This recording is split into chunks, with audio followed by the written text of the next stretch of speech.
Import the campaign or start a new one. Both options are playable, but with a new campaign the first couple of missions will be harder, and overall importing is more interesting. You can transfer Seals of Purity, which radically change their nature in the expansion and now mainly serve for redemption. Command the special equipment like Jump Pack. There are good items in the add-on, but with a high probability it may just not drop, and you will run with the base version without bonuses at all, which is boring. Last thing to pay attention to is pistols. In vanilla there is left hand of the Gabriel with a lot of armor for level 14 and plasma pistol with melee damage resistance. Either of them are very cool weapons, especially for Librarian, but both are random, so it's up to your luck. Everything else in expansion will be better than vanilla. Unkillable. Damage resistance increases with a decrease of HP. Damage resistance is always useful, but don't forget that we already have invulnerability from 2 Victory.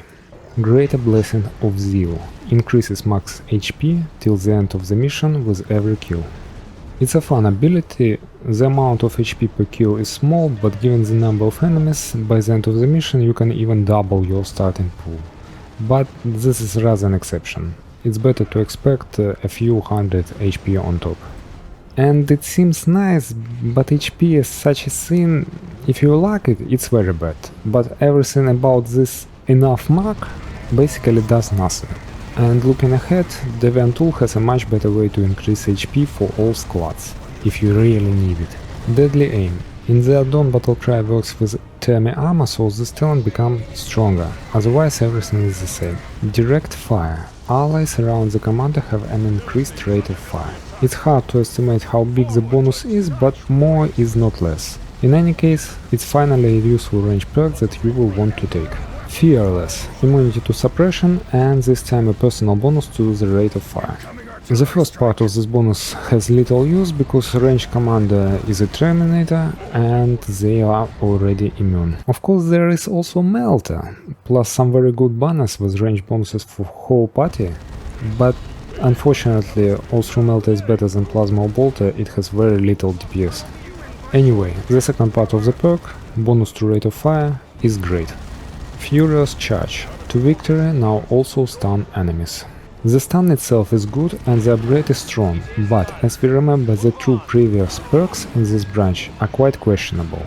Plus there are more sources of stun in the add-on. Tadeusz, Jonah, Tarkus and even Force Commander himself have access to other stun abilities. And honestly, considering all this, the talent doesn't seem all that interesting anymore. Yeah, it's decent, but spending 16 skill points just to get stun, which is already everywhere, feels kind of Strike with me.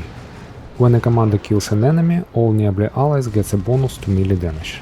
It has a typical problem. It doesn't help you when you fight a single strong target, while you already have no problems with hordes of heretics. So it helps where you don't need it, but it doesn't help where you do need it. And of course your team should have strong melee squads so that the bonus would make any sense at all. Invigorating Leadership. Allies near the commander regenerate energy faster. Simple and useful. Command Supremacy. Battlecry reduces the cost of allies' abilities, plus gives additional bonuses when combined with other supremacy skills. With Battle Supremacy, Avitus, a chance to one-shot regular infantry. With Tactical Supremacy, Tarkus, melee damage bonus. Battlecry reduces the cost by approximately 20% and this stack, to the point where active abilities cost 0 energy, while the cost of toggles doesn't change. Powerful? Powerful. But it's not really as broken as it seems at first glance, because both Tarkus and Avitus spend all their energy on toggles, while Commander himself is not affected by the cost reduction. But yeah, it's strong and very convenient bonus that you get used to quickly. About Supremacy skills. Let's start by saying that Battle Supremacy increases the weapon range of allies, while Tactical Supremacy provides additional melee damage to Tarkus, and their combination grants immunity to knockdown. And that's where the problems begin. Additional range for allies is a bit of whatever, as well as the chance to one-shot regular infantry. Plus combo bonus of Tarkus and Avitus is generally difficult to get, because Tarkus must be a melee, while Avitus is ranged, so they often stand too far away from each other for the bonus to work. Besides, Terminators, Commander and Tool are already immune to knockdown.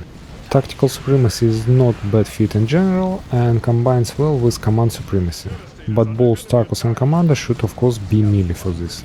To summarize, Supremacy is always worth taking on Commander, except for one case which we will talk about later. On Tarkus it's not that awesome, but you can take it too, and on Avitus is basically a waste of skill points. Let's be honest, Purity builds are generally stronger, they don't get any penalties, everything works as standard, plus they have bonuses on top of it. In addition, Pure equipment is almost always better than its heretical counterpart. As a result, Pure is very easy to play and very powerful. Heretics can also be very strong, but because of the penalties they receive, they play more specific, yet more fun. Overall, you can say that Pure takes far less casualties, while Heretic just don't care about them. It's also worth noting that if you don't get lucky on the random drop of heretical items, it can get very problematic to farm corruption to the maximum on some squads. Piercing Cry. Battle Cry stuns and damage any nearby diamonds. Simple and extremely useful, especially since Dreadnoughts get stunned too. Bloodlust. Energy regeneration becomes minimal, but you regain energy and health with every kill. This is common ability for everyone, and it's a bit tricky. In the first stage, this ability is almost a pure debuff, because regeneration is cut almost to zero, while resistance, armor and damage are not yet enough to make vampirism useful. By the end of the campaign, this situation turns around and the characters feel perfectly fine fighting swarms of enemies, but it's still rather a debuff on bosses. Fearful Victory. I don't know about this demoralization in the description, but in practice, Corrupt to Victory has an incredibly low cooldown at the cost of friendly fire. It still doesn't deal damage to allies, but it knocks them down, and with Furious Charge it also will stun them. It seems like it's just a downside, but if you don't take Furious Charge or don't stand next to teammates, you don't really have any penalties. At the same time, the cooldown is so fast that in case of need, and with some good energy regen item, the commander can stay under invulnerability indefinitely, or endlessly stunlock the enemy. Unholy Revival. Global ability, completely heals and replenishes all squads. It's the best global ability that allows Heretic to practically ignore losses. Will to Power reduces the cost and cooldown of heretical abilities, while other abilities take a bit longer to recharge. This is another common ability. At first glance it sounds like pure debuff, but in fact almost all of your key abilities are replaced by corrupt versions, and their cooldowns are significantly reduced. It is rather a question of the fact that corrupt abilities usually have some sort of penalty that makes you not want to spam them on cooldown yourself. Sweeping Doom. AoE strike with knockback. Yeah, that's the very same ability Eliphas uses when he first appears. And no, contrary to the description, it does very little damage. A squad of Genestealers can soak up to 4-5 Sweeping Dooms and still survive. It looks epic, but unfortunately it's basically just the Avitus clear out equivalent with a bigger radius, which generally can be useful on a ranged commander. Call for Blood. Replaces Battle Cry, makes all squads immune to external damage, but they continuously lose HP, and it supposedly increases damage. Ability is rather specific. One cast strips around 70% of your allies' health, and the second one basically sends their souls into the warp. But on the other hand, you can use it on bosses and just dish damage without taking casualties. And of course, with such big self-damage, the commander stops using Battle Cry as a buff in every fight or as a way of restoring energy to allies. In other words, it's much more effective against bosses but less effective in normal fights. Plus it has great synergy with Tadeusz, but I will tell you about it later. Melee. Relentless, Command Supremacy, Battle Cry.